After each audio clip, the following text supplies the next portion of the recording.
সম্বোধি বুলন্ত শ্ৰী হৰি কলিত বৈষ্ণৱী বিষ্ণু জানানিষ্ট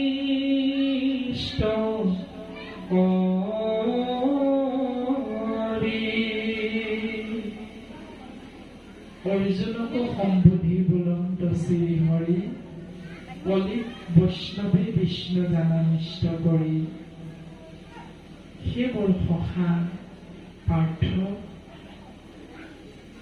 তুমি এটা কথা সদায় মনত ৰাখিবা যে কলিত বৈষ্ণৱে বিষ্ণু বা ভগতে ভগৱান যিটো কথা যি পৰম সত্য আমি সমস্ত জনা দেশধাৰী জীৱশ্ৰেষ্ঠ মানৱে বুজিবলৈ সক্ষম হলো কেৱল কৃপালু শ্ৰীমন্ত শংকৰদেৱ গুৰুজনাৰ কৃপাৰ বশত। সেই হেতুকে আমি সমস্ত জনা মানৱে আমি কৰ্ম বন্ধনৰ পৰা মুক্ত হ'ব বিচাৰিলে কেৱল গৃহস্থী ধৰ্ম পালন কৰিবলৈ যাওঁতে দেৱতো তীৰ্থটো কৰি ভকতে কেৱল ভকতক ভজিলে গোচৰ কৰ্ম জৰ। এই সিদ্ধান্ত মানি লৈ আমি গৃহৰ মধ্যে কেৱল ভকত ভগৱন্তৰ দ্বাৰা আমি নিষ্কাম কৰ্ম কৰিব বিচাৰো। এয়া হ'ল গুৰুজনাৰ আদৰ্শ আৰু আমি সমস্ত জনা জীৱ শ্ৰেষ্ঠ বুলি ভবা মনুষ্যই এই আদৰ্শ আমি পালন কৰি থাকো। ভগৱন্ত পুৰুষে অৰ্জুনক পুনৰ সিদ্ধান্ত দিলে যে সেই সখা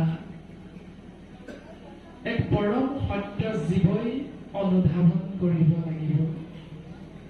এক পৰম সত্যৰ লগত জীৱ মুখামুখি হ'ব লাগিব।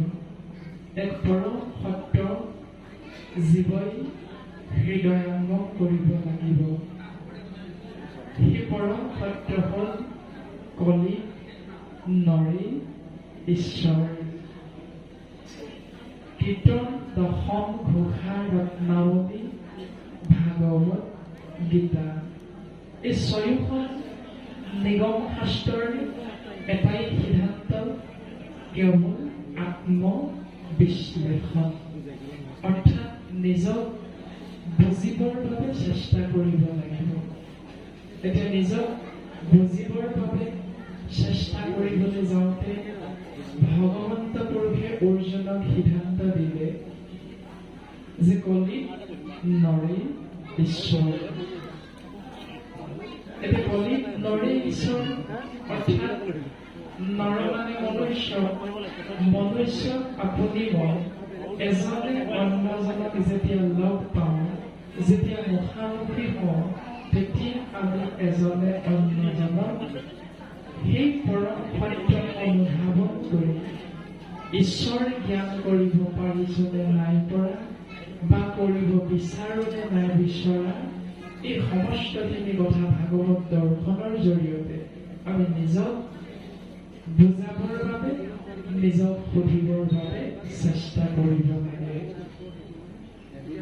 শ্ৰীমদ ভাগৱত পাঠ আৰু ব্যাখ্যা অনুষ্ঠান শ্ৰী শ্ৰী শংকৰদেৱ নামঘৰৰ ভকত বৈষ্ণৱৰ আতিথ্যত বৃহত্তৰ সাতবাসী ৰাইজৰ সহযোগত স্থান শ্ৰী শ্ৰী শংকৰদেৱ নামঘৰ হাঁহাতি পথাৰ গাঁও জিলা তিনিচুকীয়া অসম। এই গুৰুগৃহত উপবিষ্ট হৈ থকা আপোনাৰ সমস্ত জনা কৃপালু বান্ধৱ আই মাতৃ, দেশৰ ভৱিষ্যত ধৰণী স্বৰূপ ভক্ত প্ৰহ্লাদ আৰু ধ্ৰুৱ সদৃশ কংকল মইনা, পৰম বৈষ্ণৱৰ চৰণ পংকজত আমি ভক্তি ভৰা সেৱা নিবেদন কৰা হৈছে। আমাৰ অতি শ্ৰদ্ধাৰ তপোবনী সত্ৰৰ সত্ৰাধিকাৰ প্ৰভুশ্বৰ নৱকৃষ্ণ মহন্ত প্ৰভুজনা, সুপহা সত্ৰৰ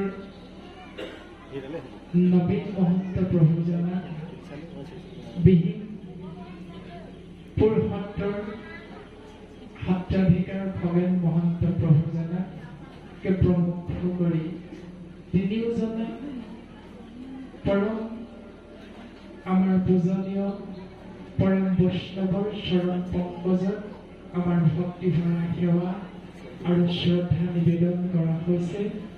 লগতে আজি অনুষ্ঠানভাগী এই তিনিদিনীয়া কাৰ্যসূচীৰে ইমান সুন্দৰভাৱে নিৰ্গুণ ব্ৰহ্ম ঈশ্বৰ কৃষ্ণ প্ৰভু ভগৱন্তৰ নাম বাংময়মূৰ্তি শ্ৰীমদ ভাগৱত শাস্ত্ৰ পুৰাণৰ সূৰ্য বৈকুণ্ঠৰ কল্পতৰী এই অনুষ্ঠানভাগী তিনিদিনীয়া কাৰ্যসূচীৰে উদযাপন কৰিবলৈ যিকেইজনা পৰম বৈষ্ণৱক দায়িত্ব অৰ্পণ কৰিছে সভাপতি আৰু সম্পাদক ৰূপে।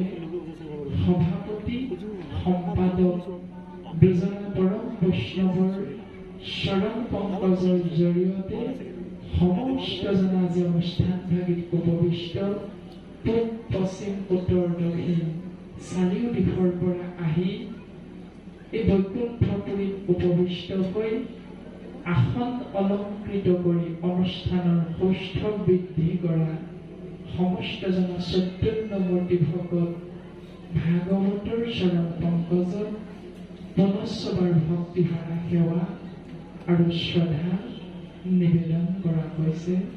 কৃষ্ণ কৃষ্ণ।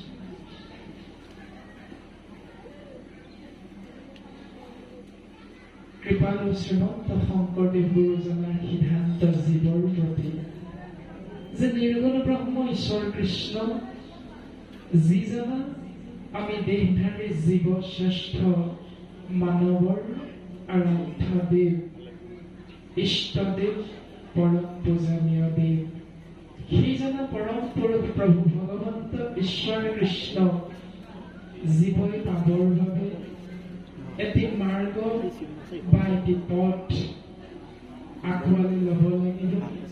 সেই পথৰ নাম হ'ল ভক্তি পথ বা ভক্তি মাৰ্গ। এই ভক্তি মাৰ্গ আমাক দেখাই দিলে কেৱল শ্ৰীমন্ত শংকৰদেৱ গুৰুজনাই। গতিকে গুৰুজনাই সিদ্ধান্ত দি গ'ল যে এই ভক্তি জীৱই কৰিবলৈ হ'লে আজ্ঞা পৰে ভক্তি, আজ্ঞা নহ'লে তাৰ শক্তি। মহাপুৰুষ বৰ্হাৰ্প মাধৱদেৱে সিদ্ধান্ত দি গ'ল যে বিনা গুৰু চৰণে ভকতি দৰতি মুকুতি কবকো নহয়। গতিকে আমি মহামূৰ্খমতী আপোনাক মহামহন্ত, আপোনাক মহামহন্ত আমি মহাধমক আজ্ঞা কৰিছে যে বৈকুণ্ঠৰ কল্পতৰু পুৰাণ সূৰ্য শ্ৰীমদ ভাগৱত শাস্ত্ৰখানি পাঠ আৰু অকণমান আলোচনা আগবঢ়াব লাগে। এই আলোচনা আগবঢ়াবৰ বাবে আমাক আপোনালোকে এই আসনত উপবিষ্ট কৰোৱা। কিন্তু তাৰ অৰ্থ এইটো নহয় যে আমিয়ে কেৱল ভাগৱত কথা জানো, আপোনালোকে নাজানে। তাৰ অৰ্থ কিন্তু এইটো নহয়। গতিকে ভাগৱত কথা, ভগৱন্তৰ কথা আপোনালোকক মহামহন্তৰ অগ্ৰত প্ৰকাশ কৰিবলৈ যাওঁতে কায় বাক্য মন অহমম্ম ভাৱ আগ পাঁচ বঢ়া দুটা শত সহস্ৰ কোটি অপৰাধ ৰৈ যাব। যিহেতু আপোনালোক মহামহন্ত আৰু গুৰুজনাৰ সিদ্ধান্ত যে মহন্তৰ ক্ষমাইহে ভূষণ। আপোনালোকে আমাক আপোনালোকৰ সন্তান ভাবি ক্ষমা দিব আৰু পুনশ্চ ক্ষমা নিবেদন কৰা হৈছে। আৰু পাঠৰ মাজলৈ অকণমান আগবাঢ়ি যাব বিচাৰিছোঁ। কৃষ্ণ জয় গুৰু শংকৰ দুলৰী দেৱঋষি প্ৰবুদ্ধৰ দ্বাৰা মায়া তৰণৰ উপায় নিৰ্দেশ।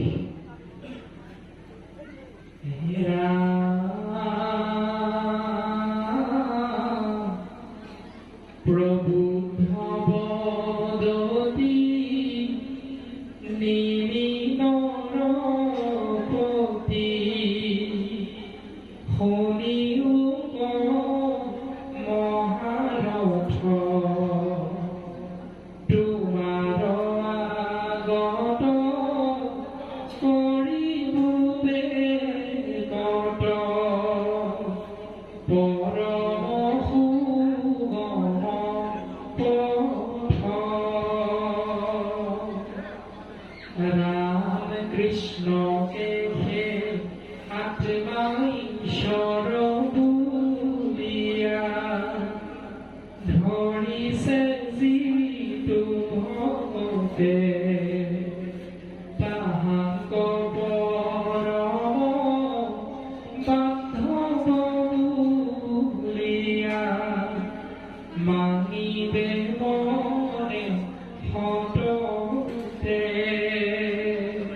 গাইব হৰি গুণ ৰঙে মাধৱৰ জন্ম গুণ নাম কৰ্ম নেৰিব আগহনে কতু শুনিব কীৰ্তন কৰিব স্মৰিব কতু মনে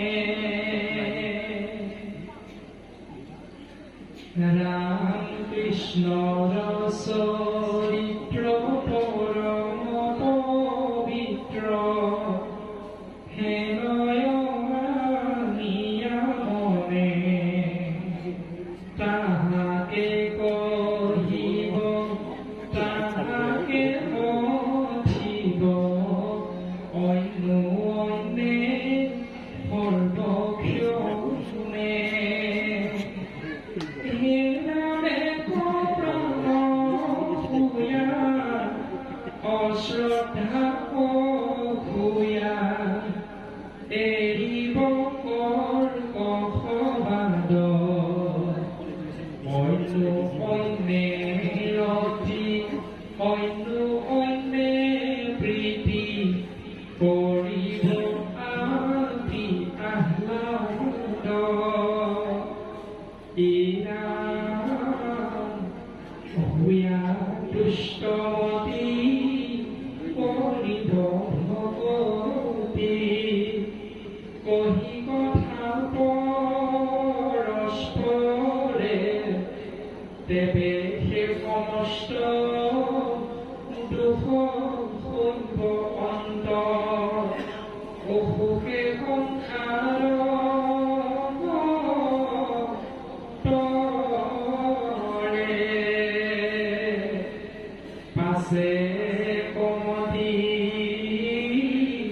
কৰতে ভগতি ফুলকে মায়াৰ ভাণ্ড শুনিও জীৱতে আপোন মনতে অমিলয়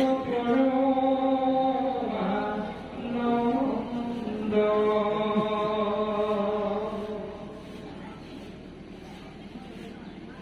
কৃষ্ণ ইতিমধ্যে পাঠ আৰম্ভ হৈ আছে একাদশ স্কন্ধ আৰু একাদশ স্কন্ধৰ আৰম্ভণিতে আমি সমস্তজনে শ্ৰৱণ কৰিবলৈ পাইছিলোঁ যে নেমি নৱ সিদ্ধ সংবাদ নেমি নামৰ জন ৰজাৰ আগত নজন সিদ্ধ পুৰুষে পৰম বৈষ্ণৱে সিদ্ধান্ত দি থকা কিছু কিছু ভগৱন্ত বিষয়ৰ কথা নামকৰণ কৰা হ'ল নেমি নৱ সিদ্ধ সংবাদ। আমি সমস্তজনে দেহধাৰী জীৱশ্ৰেষ্ঠ মানৱে অৰ্থাৎ মনুষ্যই বাস্তৱ জীৱনত আমি তিনি শব্দ ব্ৰহ্মৰ মুখামুখি হৈছো। এক হ'ল বাদ, দ্বিতীয় হ'ল বিবাদ, তিনি হ'ল সংবাদ। আমি সমস্তজনে শাস্ত্ৰৰ মাধ্যমেৰে বিচাৰ কৰিলে পাওঁ শ্ৰেষ্ঠ শব্দ ব্ৰহ্ম হ'ল সংবাদ। সেইকাৰণে শাস্ত্ৰই বাদ আৰু বিবাদক প্ৰশ্ৰয় নিদি কেৱল সংবাদক প্ৰশ্ৰয় দিছে। উদ্ধৱ বিদুৰ সংবাদ, মৈত্ৰেয় বিদুৰ সংবাদ, নাৰদ ব্যাস সংবাদ, কৃষ্ণ উদ্ধৱ সংবাদ, নেমি নৱ সিদ্ধ সংবাদ আদি আদি ধৰণে বাদ বুলি ক'লে সমস্তজনে কম বেছি পৰিমাণে বুজি পাওঁ। এজন মানুহে সৰ্বসাধাৰণ এজন মানুহৰ নিজৰ মনৰ ভাৱনা প্ৰকাশ কৰা সেই ভাৱনা কোৱা হয় আমি চিন্তা কৰিলে পাওঁ মাৰ্ক্সবাদ গান্ধীবাদ আদি আদি ধৰণে তাৰ পাছত দ্বিতীয় শব্দ পালো আমি বিবাদ যাৰ অৰ্থ হ'ল দুজন বা ততোধিক মানুহৰ মাজত হোৱা কাজিয়া তাক কোৱা হয় বিবাদ আৰু বৰ্তমান শাস্ত্ৰই আমাক সিদ্ধান্ত দিলে সংবাদ বা সাধুবাদ বুলি ক'লেও আমি উত্তৰটো একেধৰণে বুজিব পাৰোঁ যে পৰম বৈষ্ণৱৰ লগত পৰম বৈষ্ণৱৰ মাজত যি কথোপকথন হয় সেই কথোপকথনৰ মূল বিষয়বস্তু হ'ল কেৱল ঈশ্বৰ সেইকাৰণে শাস্ত্ৰই এই সিদ্ধান্ত সংবাদ ৰূপে নামকৰণ কৰা হৈছে এতিয়া শাস্ত্ৰই বৰ্তমান নামকৰণ কৰিলে যে নেমি নৱসিদ্ধ সংবাদ এতিয়া নেমি নৱসিদ্ধ সংবাদৰ জৰিয়তে সৰ্বপ্ৰথমে আমি বুজিবলৈ সুবিধা পালো যে নেমি নামৰ এজন ৰজাৰ আগত 9জন সিদ্ধই ঈশ্বৰৰ কথা প্ৰকাশ কৰি আছে এতিয়া 9জন সিদ্ধ কাৰ পুত্ৰ আমি অকণমান আগলৈ যাব বিচাৰিছো আমি এইখিনিতে আৰু এভাগ সেৱা নিবেদন কৰা হৈছে যদিও আমাক আজি গুৰুদায়িত্ব অৰ্পণ কৰিছে তথাপিতো আমি গুৰুদায়িত্বৰ ভাৰ আমাৰ সন্মুখত উপবিষ্ট হৈ থকা শ্ৰদ্ধাৰ নৱকৃষ্ণ মহন্ত বাবজনাৰ ফালেও আমি অকণমান দায়িত্বভাগী অৰ্পণ কৰা হৈছে যে তেৰায়ো মাজে মাজে ভাগৱত বিষয়ৰ কথা আপোনাৰ মহামহন্তৰ অগ্ৰত প্ৰকাশ কৰিবৰ বাবে আমাৰ ফালৰ পৰা ব্যক্তিগতভাৱে তেৰা চৰণ পংকজত সেৱা নিবেদন কৰা হৈছে কৃষ্ণ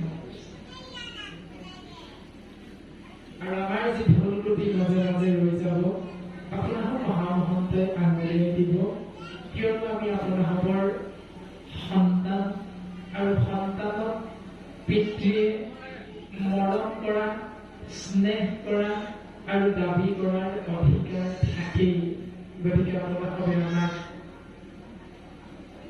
সেই ধৰণে ভুল ত্ৰুটিখিনি আঙুলিয়াই দিলে আমি নথৈ আনন্দিত হওঁ কৃষ্ণ ভগৱন্ত পুৰুষে জীৱৰ কল্যাণৰ অৰ্থে ধৰাধামত শতবিংশতি অৱতাৰ ধাৰণ কৰোঁতে তেৰাই ঋষভ নাম লৈ এই ধৰাধামত অৱতাৰ ধাৰণ কৰিছিল আৰু ঋষভ ঈশ্বৰ নাম লৈ তেৰাই ধৰাধামত অৱতাৰ কৰোঁতে তেৰায়ো আপোনাৰ মোৰ নিচিনাকৈ বৰ্তমান যি ধৰণে আপুনি মই গৃহস্থী ধৰ্ম পালন কৰিছো তেৰায়ো গৃহস্থী ধৰ্ম পালন কৰি দেখাইছিল মাধৱে বুলন্ত সখা সোণা ধনঞ্জ ও বিষয়ী নহলে ইটো দেহা যে নৰ সেই সখা অৰ্জুন সেই সখা ধনঞ্জয় সেই মোৰ পৰম সখা পাৰ্থ তুমি শুনাচোন বিষয় নহলে এইটো দেহা যে নৰয় গতিকে বিষয় জীৱক লাগিবই কিন্তু মনত ৰাখিবা সখা ও হেন বিষয়ত মজি আদি গুৰু তেজা যদি ও জমে যন্ত্ৰণা দিব জানিবা নিশ্চয়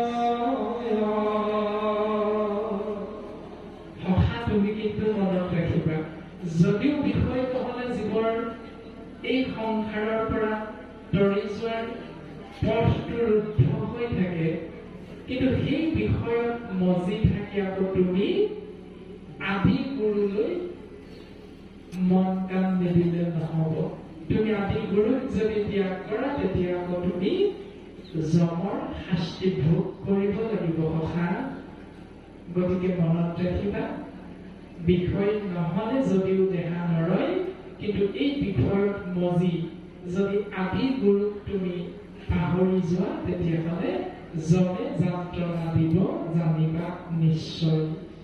এতিয়া আমাৰ আদি গুৰু কোন আমি সমস্ত জনাই জানো যে আমাৰ আদি গুৰু হ'ল পিতৃ আৰু মাতৃ।